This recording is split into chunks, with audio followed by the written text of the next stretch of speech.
तो भाई जितने भी ऋतिक रोशन के फैंस हैं, आप लोगों के लिए मैं एक से बढ़कर एक रिपोर्ट लेके आता ही रहता हूँ। अब मैं बात करने वाला हूँ ऋतिक रोशन की अपकमिंग मूवीज़ की। देखो, मेरा बहुत ज़्यादा दिल दुखता है और मैं बहुत ज़्यादा अपसेट हो जाता हूँ जब मैं ऋतिक रोशन जैसे एक्टर को ये देखता हूँ कि भाई सारे के सारे काम कर रहे हैं सिर्फ ऋतिक रोशन को छोड़ के। जबकि हमने देखा है कि उन्होंने इतनी बड़ी बड़ी फिल्में दी हैं, क्रिश 2, क्रिश 3। यार ये क्या है, ये एक ऐसी कल्ट मूवीज़ हैं जिनको देख देख कर भाई हम जैसे बच्चे बड़े हुए हैं। भाई जब आप लोगों को याद नहीं होगा, जोधा अकबर आई थी, कुछ लोगों को याद नहीं होगा, कुछ लोगों को याद होगा, 2008 में जोधा अकबर आई थी।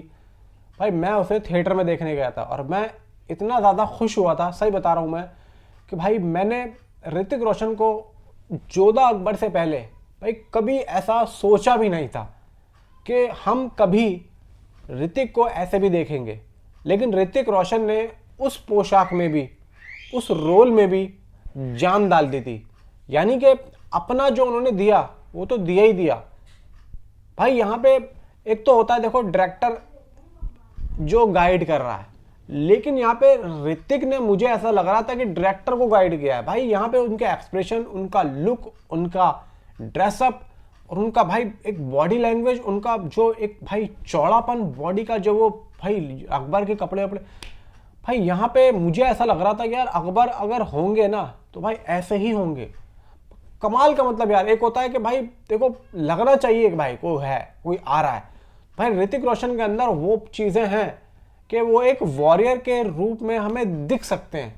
और दिख सकते क्या, हम यार आप सोचें तो यार, एक वॉरियर के रूप में मैं अगर सोचता हूँ तो यार मुझे दिखता है कि यार ये बंदा अभी कितनी फिल्मों से दूर है, इसको अभी कितनी फिल्में ऐसी मिलनी बाकी हैं जिसमें ये जच सकता है। भाई अगर मैं बात करूं पृथ्वीराज चौहान की, जो अक्षय कुमार साहब की आई थी, मैं समझता हूं कि अक्षय कुमार से अच्छा तो भाई ऋतिक रोशन जचते।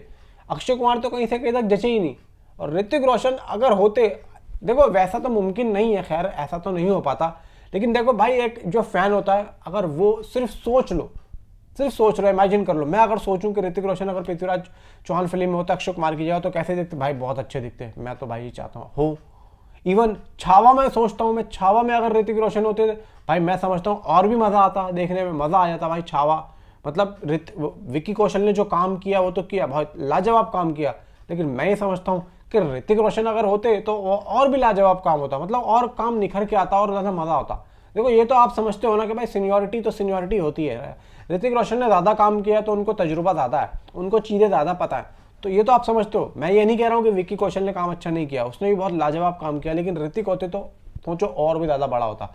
मे भी हो सकता है कि ऐसी फिल्म 1000 करोड़ तक पहुँच सकती थी, लेकिन ऋतिक रोशन को ऐसी फिल्में क्यों नहीं मिल रही हैं?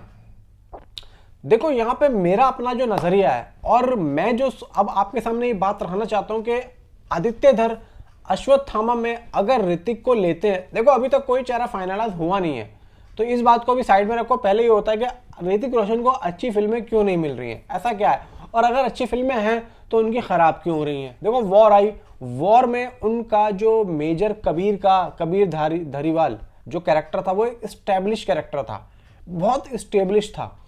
अब वॉर 2 आई, एक स्टैब्लिश्ड कैरेक्टर को छेड़ना कहीं ना कहीं मुझे लगता है कि बेवकूफ़ी वाला इन्होंने काम किया। खासतौर से मैं अयान मुखर्जी की बात कर रहा हूँ, आदित्य चोपड़ा की बात कर रहा हूँ। उस कैरेक्टर को छेड़ना नहीं चाहिए था, उसको जैसा है वैसा रहने देते। जूनियर एनटीआर को आप लोग एंटर कर रहे हो तो जूनियर एनटीआर को आप लोगों को छेड़ना, करना, जोड़ना चाहिए था।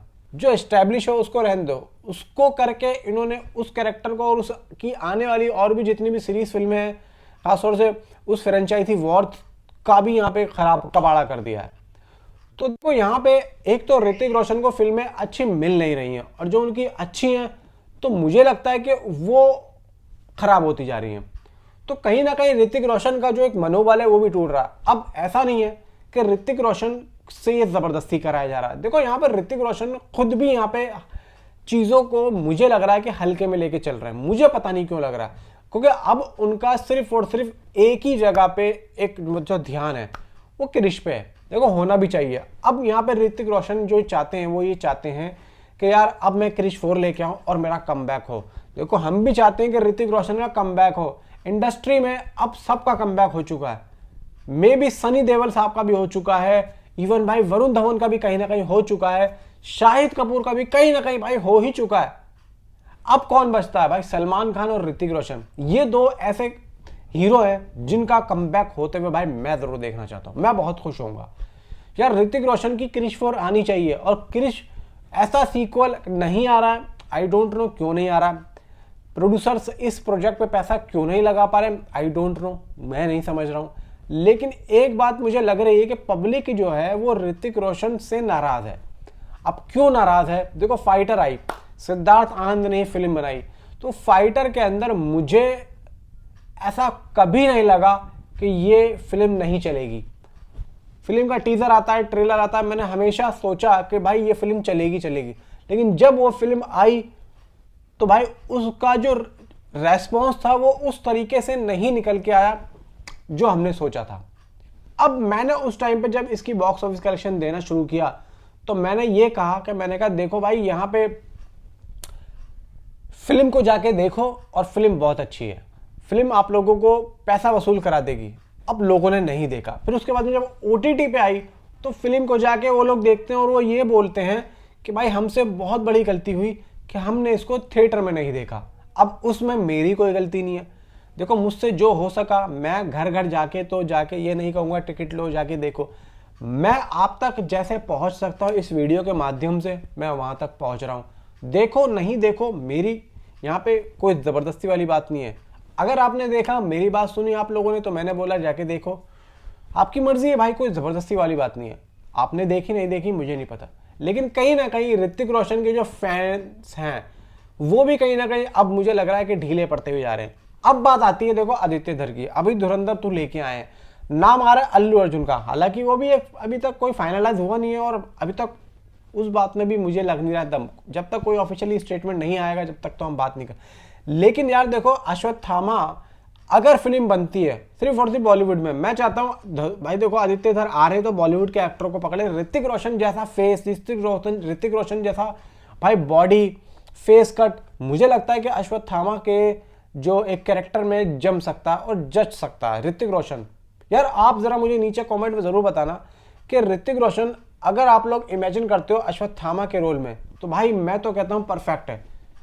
आदित्य धर को इसके बारे में सोचना चाहिए। मैं समझता हूं कि भाई सोचना जरूर चाहिए कि उनको, कि भाई अश्वत्थामा अगर बनाई जाए तो एक ऐसे एक्टर को लेके बनाई जाए जो कि ऑलरेडी पब्लिक की यहाँ पे पहली पसंद है, क्योंकि ऋतिक रोशन के पास वो बॉडी है, वो चेहरा है, वो सब कुछ है, हाइट भी है भाई, यहाँ पे हर चीज है, एक्टिंग भी है, सारी चीजें। और भाई यहाँ पे अगर वॉरियर वाले लुक में आप सोचोगे उनको, तो भाई आप जोधा अकबर देख लो, आप भाई सोच लो, अगर भाई अश्वत्थामा के रोल में अगर वो आएंगे तो क्या करेंगे। भाई मेरी तो भाई पहली पसंद अश्वत्थामा के भाई यहाँ पे रोल के लिए भाई यही रहेगी कि भाई ऋतिक रोशन ही हो, आदित्य अगर बनाते हैं तो। बाकी आप लोगों की क्या राय है भाई?